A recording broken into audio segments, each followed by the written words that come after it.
Gov, I've always tried to present this show as a transparent, just like overview of, hey, us guys, my friend group, our friend group, our Discord channels, our Discord or our DFS communities are doing this week. This is what I'm transparently doing. Hopefully it works out. And I think our lineup reviewers have seen like a lot of success with that. People like our structure. They like how we build lineups. And then there are weeks where, like this week, where like political things get in the way, or like Thursday Night Football got in the way. We could have easily done a night show on Thursday, but so sometimes we have to fit in, and sometimes it doesn't look good. And that's what kept coming back to me this week even. I'm like, well, our timing is off. Our lineup was right in some ways, but it was so wrong in other ways. And I'm like, you know what? It's kind of an imperfect. I'm glad it happened this way. This is the greatest week for it to happen, because I thought this lineup had a lot of good things, but then there was just mistiming or bad situations. Like Puka Nacua, for example, we were talking a little bit pre-show. He was healthy. It wasn't even an injury. It was just a fluke emotion got a hold of him, and he reacted and threw a punch, and now he's ejected. But I actually think, and Donnie will be joining us in a minute, he's a huge basketball guy. I was going to make this point.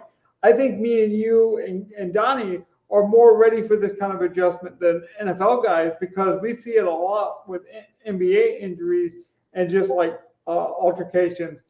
Sometimes that changes the slate very quickly. Like in that sport, minutes mean everything. So obviously, when you lose an NFL player like that, it's very rare, but it does happen. Yeah, and that game was just looking so good. Like to be honest, like that was you look back at the lineup, like we hit on a good game that put up a lot of points. Yeah. Like good game environment. And I'm looking at sub 10% on Kupp, sub 10% on Stafford. I know Puka was low owned. Like any of the other pass catchers would have been 1% because Puka and Kupp were healthy. Yeah. So like you were getting a low owned stack, and then your bringback wasn't even low. Like to be fair, we probably could have switched guys like Swift and even Tracy with like AJ Brown and just ate the chalk of like the cheap what I forget who the cheap wide receiver was other than Coker. We could have just said, oh, AJ Brown's also going to be Coker, and now Swift and Tracy get to be chalky A-Chain and Kamara, and this lineup still would have absolutely smashed with that. Yeah.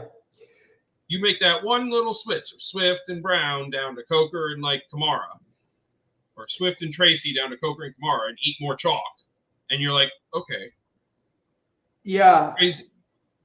If anything, that's the thing I look at this lineup and take away right off the bat. And like we just sort of opened it up and we're talking about it right before show, so like this is me like first real analysis through like. And see, Gov, that's also ownership is fine. Our low owned stack is good. Our high owned guys are good. Like, yeah, we could have ate a little more chalk and used our money a little more efficiently, but like that core of that game was really nice. And I forgot to mention off the top of the show to like and subscribe. I know this show, for example, gets the lowest view count. So truly a like and subscribe wouldn't matter, but I'm okay with that even if we look at this show analytically or we look at our lineups.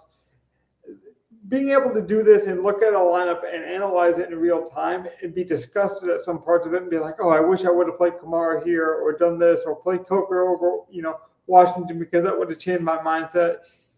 I do think this is why our lineup builder shows are so successful, because we do this show and we look at it. Now, you guys might not watch it.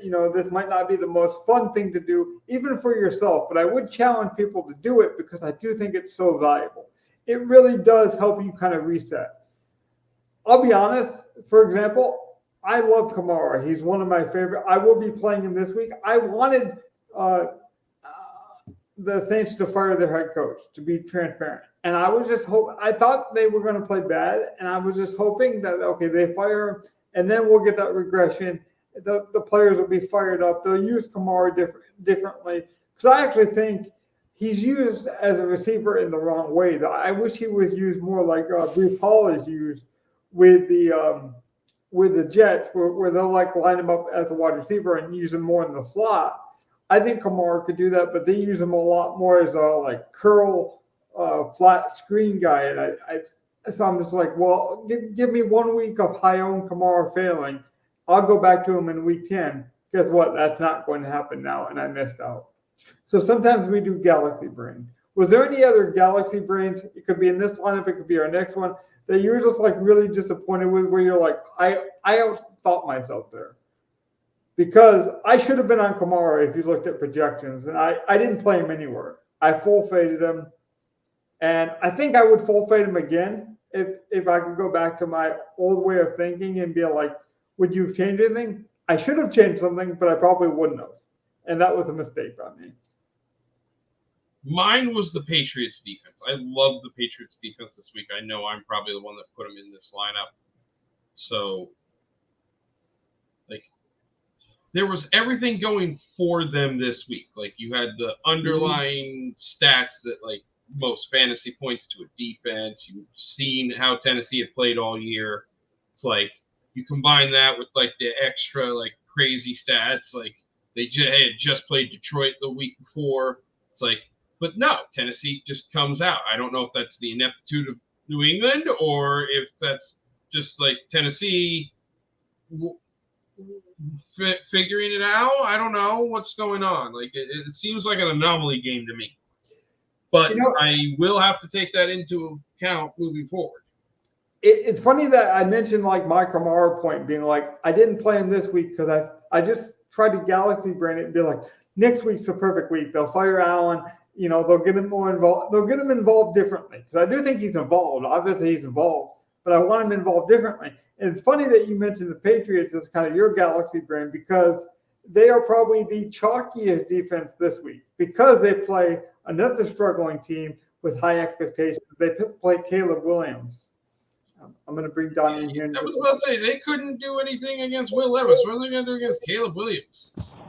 But that's the thing is now they're chalky. Now people want to play them, and because you had this experience, Gov, you may be able to use that and be like, look, the Patriots defense isn't what I thought.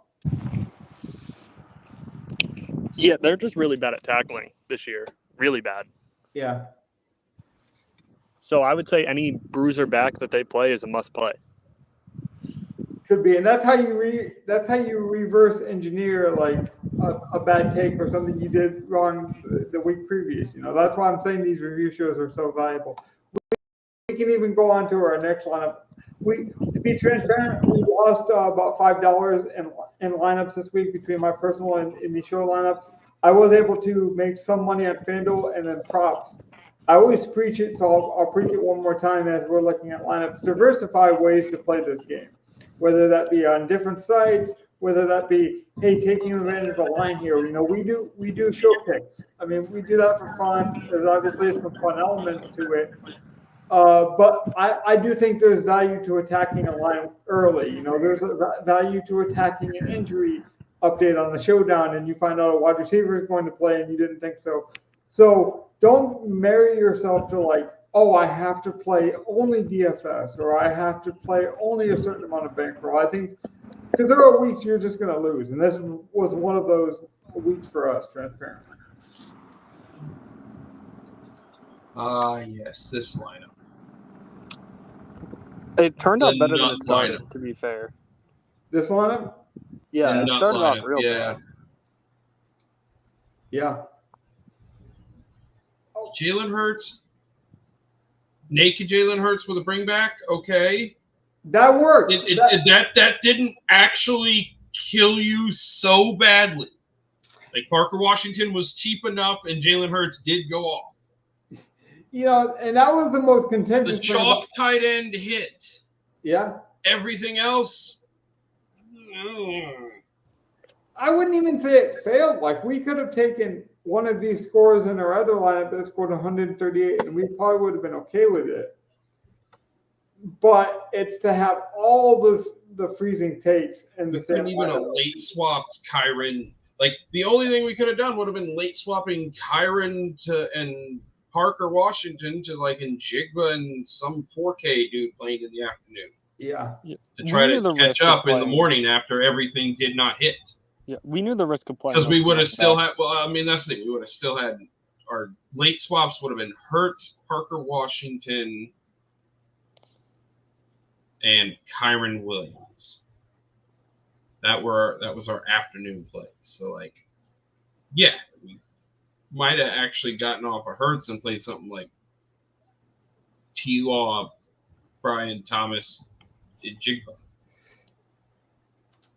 Well, I forgot to get Donnie's kind of, because I do think this is a very good lineup. To go back to our first one, but was there anything that, like, looking back at it, you thought you galaxy brain this week could be with this lineup or anything else where you're like, oh, I should have done this, and I didn't listen to my intuition, anything like that? Because I really do think this lineup, had some things went differently, we talked a bit pre-show about Puka Nacua. Had that went differently, maybe the Stafford outcome is totally different. Yeah, actually, I will say, I wasn't a huge fan of these lineups. All the guys, ironically, that I liked kind of did well, but I still didn't cash in personal anyway.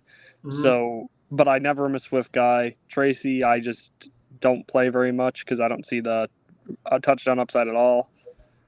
AJ, I very rarely play. So it just, Maybe I was buying the hype because we did see that Tracy touchdown on Showdown. Like, so I kind of was over that fear myself, Donnie. Maybe I should. My hype was really on, like, I did not believe in the Washington defense, but it was actually playing halfway decent. Not great, but halfway decent. And then they acquire Marshawn Lattimore. Like, they should actually be a relatively solid defense the rest of the way.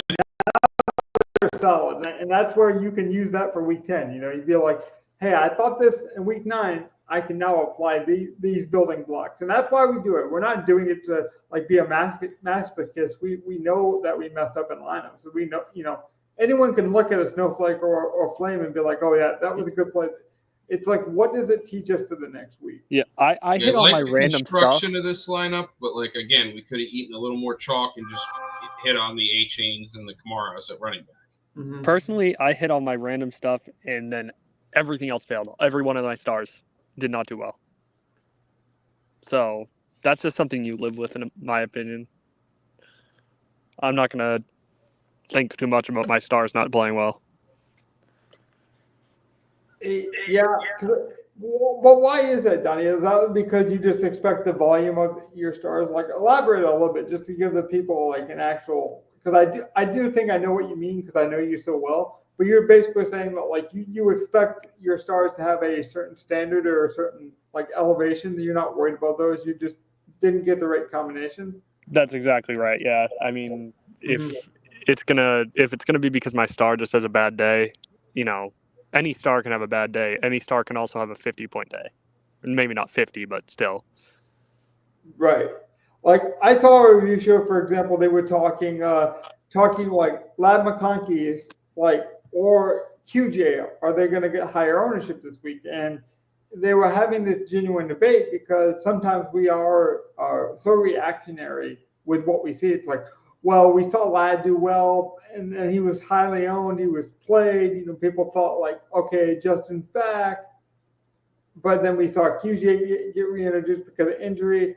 And it's like, well, maybe it's both. Maybe the answer is, and I don't know. I'm just reacting in real time. I mean, if Herbert's back, then he's a guy who could support 2 wide receivers. Exactly. That's my point. Yeah. It's like, maybe that's what maybe it is both. Like, hey, maybe like if Herbert's back, we got a Mike Williams, Keenan Allen coming around. I don't know who's who yet.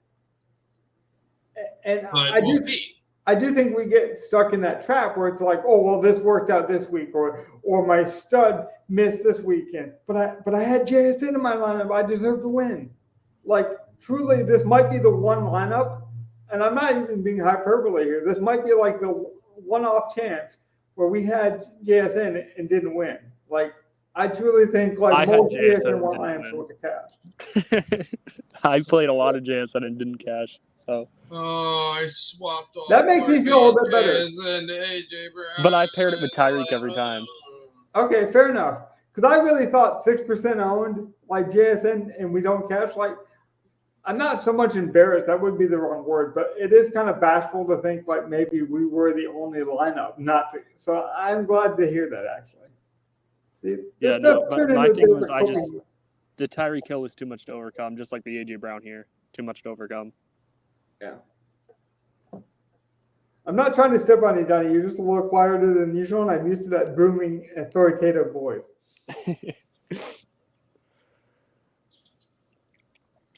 Did we talk at all about the trades today or no? The only one I mentioned was Lattimore. I haven't mentioned any of the other trade. Oh, I do want to say though quickly because it does tie into this kind of review week, and we can pull up Gov's demonstration here because I do think it's right there on the top. I think Flowers would be chasing this next week personally. That's what I'm saying because Donnie kind of mentioned it with trades. I do think Johnson is going to be a huge part of this offense in week 10. Now, maybe I'm wrong. Flowers is still a weapon, but at least if you're going to play Flowers, I think it's almost like that Justin Herbert discussion we just had. You have to play it as, okay, Lamar can now support two wide receivers.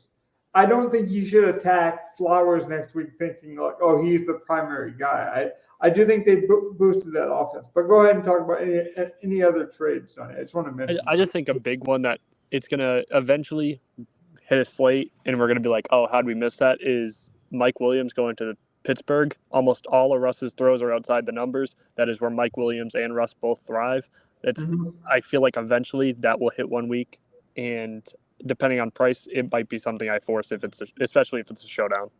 Now, maybe I'm like out of school, or maybe I'm narrative street too much, and I probably am. But I do think like whenever there's a division rivals or like they know each other or they've studied each other more, because like let's be honest, you do study your division opponents more. I do think when they come into your building in different situations, like now that Russ and Williams on the same team, even though they never played together, I do think there's a chemistry and a almost instantaneous, like, oh, I know how to use this weapon. Maybe that's me reading into things a bit too much, but I just think it's a perfect pair. It is, and I do think that like that is the thing that DFS or that DraftKings can't account for. I saw it a couple weeks ago when I won second place on a FanDuel contest with the Rams. Whenever they have a mispricing, they can't change it, so we have to take advantage. Like in the sports books, they change odds very quickly. You mentioned it, Donnie, with trades. That is one of the windows that we have to take advantage of mispricings or even overpricings. In some cases. Like, I truly think, for example, my Flowers point, he's going to be overpriced this week for the workload that people will expect. Because maybe he has a good day. Maybe he has 40 points. Like, that's within his range of possibilities. But Johnson's going to be involved. You didn't just make that trade for nothing. No. There's so much weapons to feed on that offense now. It's very scary to play a Raven if it's not Lamar or Derrick Henry. I mean, I do think weapons it's more of a reason to play Lamar. Like, that should be your takeaway, I think. But yeah. I do think there are different ways to play him now. I think you have to account for that. There's just so much that Lamar's going to go to his tight ends a lot anyway, and now you're adding a very solid receiver in Johnson on top of Flower stuff. I just don't see a world where the receivers in Baltimore are viable anymore. Yeah. Was there anything else from this week? I don't even mean this show to be like short or like, oh, we're trying to be snippy because we lost. Like, this week, I honestly didn't have a lot of takes. I really didn't. And like some weeks we lose and I'm like, I'm really fired up about this because, like I think it was last year, I was right about Jamison Williams 1 week. So I'm like, I can't wait till Evan gets on the show. And we, I wasn't even mad at like Parker Washington this week, but the 7 points didn't make a difference in your lineup. because of the JSN blow up week. If you had like, well, am I supposed to be mad that some people played JSN, and like scored 40 points? Like, no, that happened. Like we all play guys for that upside. Like, I guess my last point, and you guys can add on to it, is 1 week season, and Jam to Win talked about this a couple weeks ago on his Angles podcast.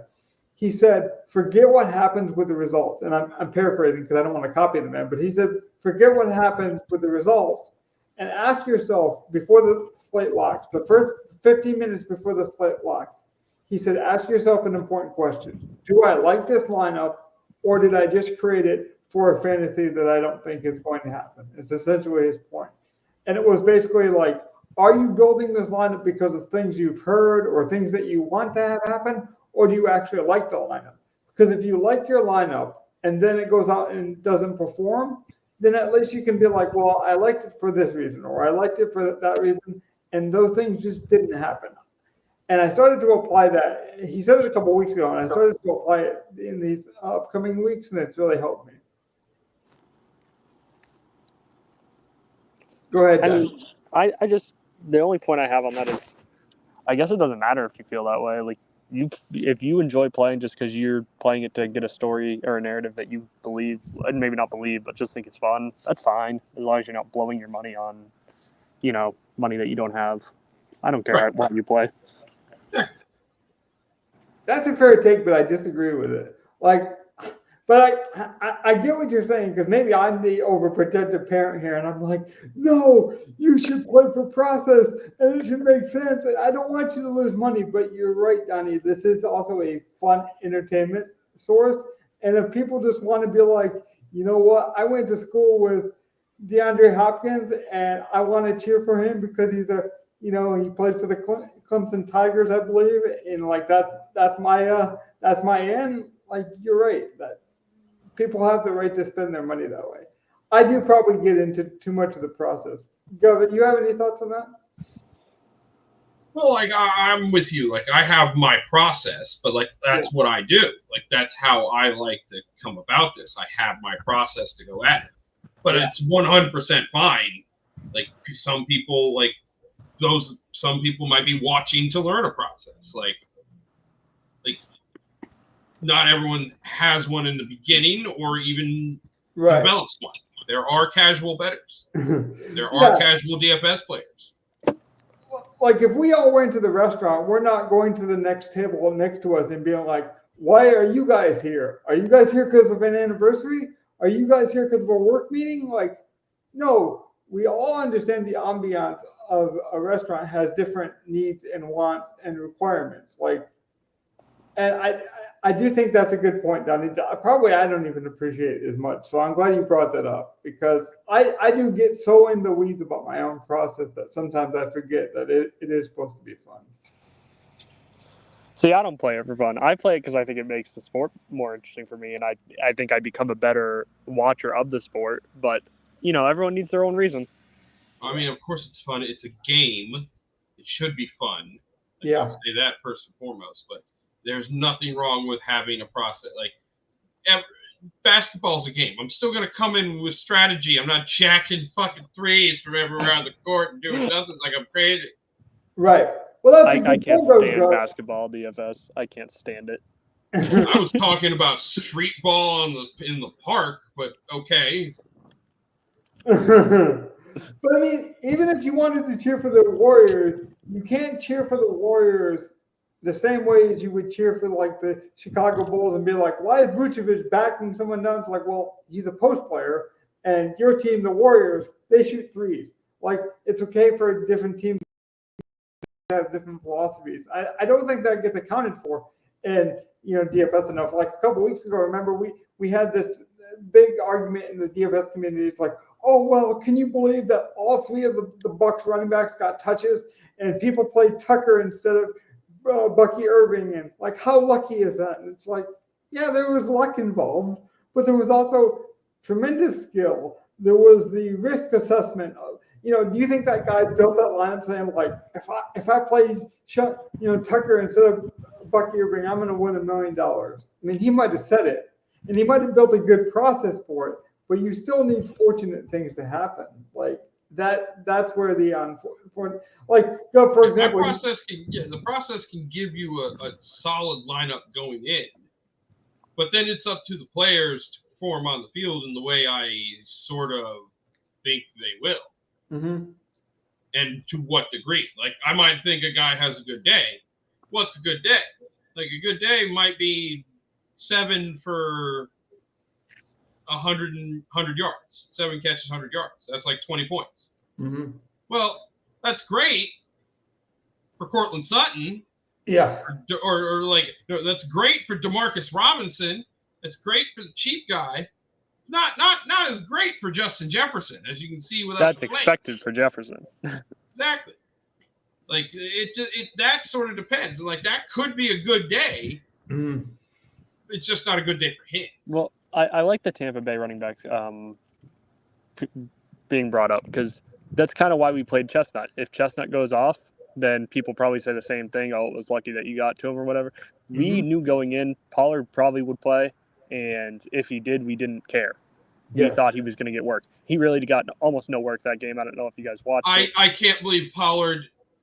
That's the crazy one that I'm like, okay. I am shook about it. This whole game, like, Tennessee was supposed to come in flat after playing Detroit. They'd given up the most fantasy points to defenses through the year.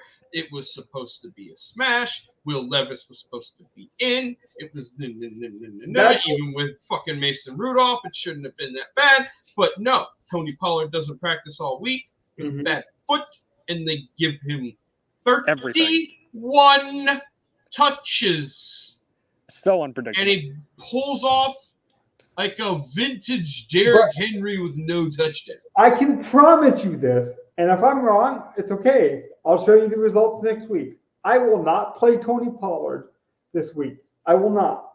I will not play him the rest of the season. I think this was a fluke game, and the only thing that could be better for me is if he had actually scored a touchdown or two. Yeah. While getting all these carries and yards. I do have and had an even bigger game, and then everyone would want to play. Go ahead, Danny.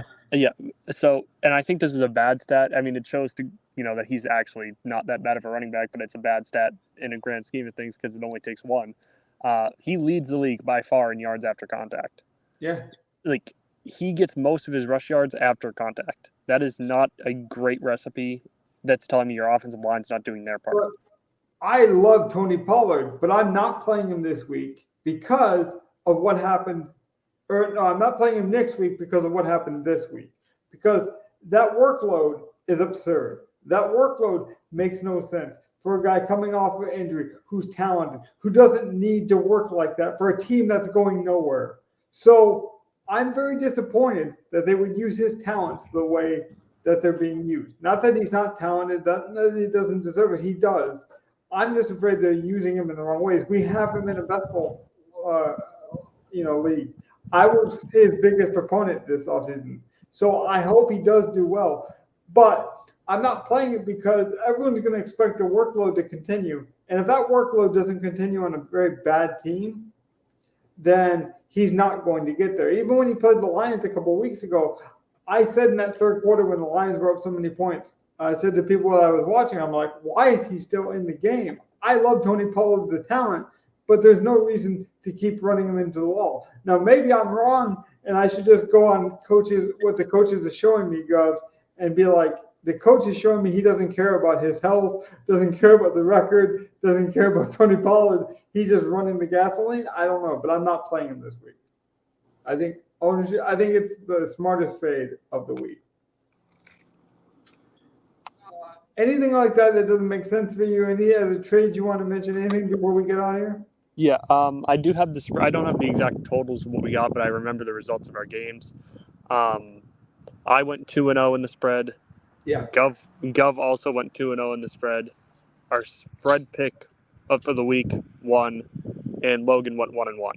So a very good week for us. Perfect week. Oh God. Very, very good week for us. Logan, which one lost it for us? Indy. It was the Indy. Yeah, Indy just couldn't score at the end. giving you 5 points. Flack God couldn't do it. I Oh, thought, God. speaking of that game quickly, I just thought Pittman would be more involved. And he Me too. wasn't. Like that's where I'm wrong. And like I'm telling the people, like this will be my closing statements, and I can kick it over to the guys as well to give theirs. Whatever like, if you have good reason to believe something, and there's evidence to believe it, and you want to believe it for good reason, go ahead. Like those are positive reasons to believe. I guess my phone is blowing up and telling me to get off screen. But I want to make this last point. If you believe something so strongly and it still doesn't work out, but there's all the evidence to say it should, maybe you just play it the next week. Like honestly, but like maybe, for example, with Michael Pittman, his knee is really a problem. And if that's the case, then that's when you react to that news and play down. So be reactionary. Go into DK Live. I'm going to challenge everyone who's still watching, because if you're watching at this point, you really care about this show. Take something in your lineup that either didn't work, but deserves more time, and go into DK Live like Guff's doing, and actually look at the numbers, look at the upcoming information and say, like, how does this work for next week? Did I get lucky here? And if you got lucky, appreciate that luck. For example, I almost forgot. Chestnut caught a pass for the Tennessee Titans and was marked down at the 3-yard line. He was about to score. He stepped out of bounds. If he scores, he has that Cam Akers kind of day where he has like 18 yards and a touchdown, and our lineup might cash. I'm not saying that we deserve that cash, but it would have happened. So, Gub, Donnie, any last thoughts? No, I'm good. It was a fun week of football. It was. Very good week. I'm hoping we get more weeks like this. Like, if this is what it takes to give them like the last preseason game and the early season looks like kind of garbage, okay, I'll take it. I want to mention just a programming note. I want to come back and do XFL coverage. I think the guys do too. I don't want to put on the spot here, but that is my intention. I just want to flip that out there. And there's a lot of returning stars. There's camaraderie that's being built in the I always called it is the XFL, right? UFL. It's the USFL. See, I UFL. No, the UFL. You think we would Made know? from the USFL. Birmingham's going to 4-peat. You're probably not wrong there, Donnie. Oh. Well, that's what I'm saying. There's a lot of returning, so we're going to try to return to do that as well. I appreciate the guys' efforts because we had to make this kind of a makeshift show. As you can see, Donnie was off camera, but he still joined us, made his best efforts to do so. So I appreciate that. With that being said, good night, good afternoon, good night, good morning, whatever time it is for you. We appreciate it. Thanks. Good night. See you. Yep. Have a good one.